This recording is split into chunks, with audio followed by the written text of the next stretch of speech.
guys, my name is Ravni and today I will be updating you on my last year's Pan That palette.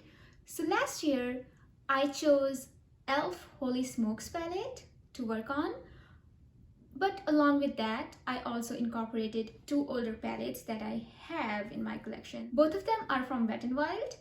One of them is the beloved Comfort Zone and the other one is Petal Pusher. It's a purple palette. I wasn't doing YouTube last year, but I still took pictures to track the progress and I documented all the progress. I have compiled the progress in videos for all three of them. I will link all three of those down below. And I will be showing you guys today how the palette looked like in the beginning of this year. I will be starting off with the e.l.f. Holy Smokes.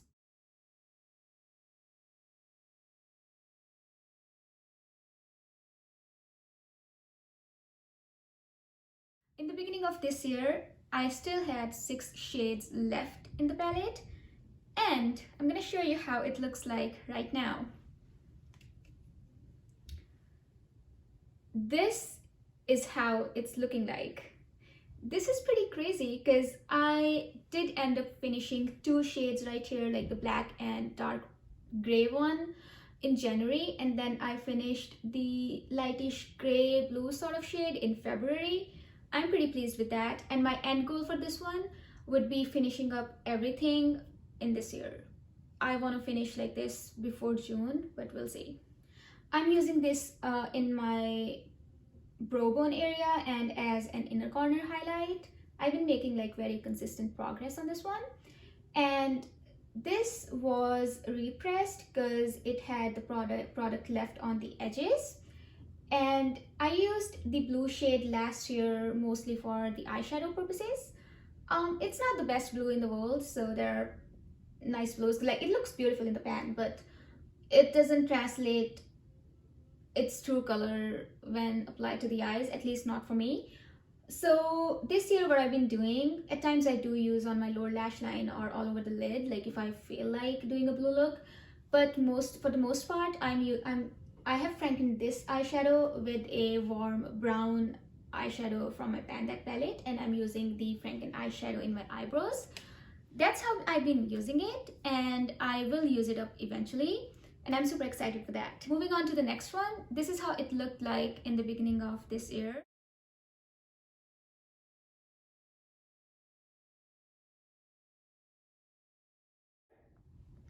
I had 4 eyeshadows left in here, and I end up finishing 2 of them in January because there wasn't a lot of products in there. This is how it's looking like right now. This deep purple shade, it's a bit crumbly, so that's why I'm like being really careful. My goal for this palette is finishing this shade up this year. I will try to finish it again before June, and I just want to make as much progress as I can on the charcoaly gunmetal sort of shade. It's pretty, but I have deeper shades that I want to like finish first, so I'm not like focusing too much. Last but not the least, we have Comfort Zone palette. I'm doing a project with Lucy and Nickel over Instagram. They are the ones who actually started this project, and I joined them later on. It is called In the Focus Zone. So we all are working on finishing up our Comfort Zone palette, and surprisingly enough, we all have the older ones. We select focus shades for each other to work on, and then we always have like one focus shade for the month. I've been able to make a lot of progress in that project, and I'm really enjoying it.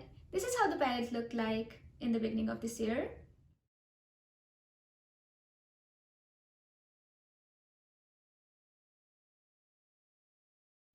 I had 3 shades left, and there wasn't a lot of product for the light green shade in there, so I was able to finish it again in January. I finished a lot of shades in January, yeah, because there were just like tiniest bit of them left.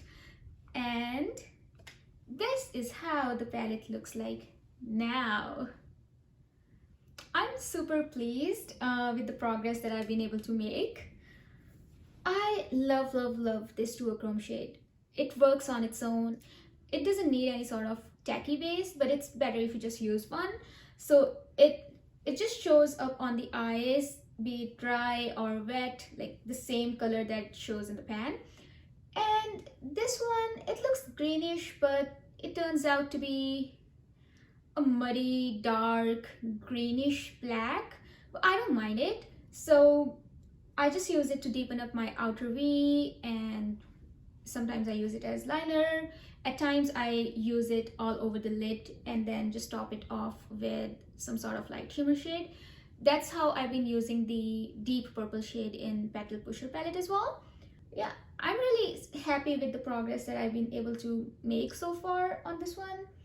And I like to see all the empty pans. I've never finished a complete eyeshadow palette in my life, so if I'm able to like knock the comfort zone and matte for matte holy smokes from elf, I would be super pleased, because that would be like 2 eyeshadow palettes finished and I would probably frame them. I'm just kidding. Let me guys know in the comment section below if you want to see the monthly updates on all 3 of those palettes, because I do work on them very consistently. So my goal for all of those palettes has been using each shade at least 5 times in a month. I usually surpass that, except for that gunmetal deep shade in the Petal Pusher. That was everything about these 3 palettes. Please make sure to check out the panning progress compilation videos if you're interested and you want to see how it progressed over time. Thank you so much for watching, guys. Please subscribe to my channel if you like this sort of content. Bye!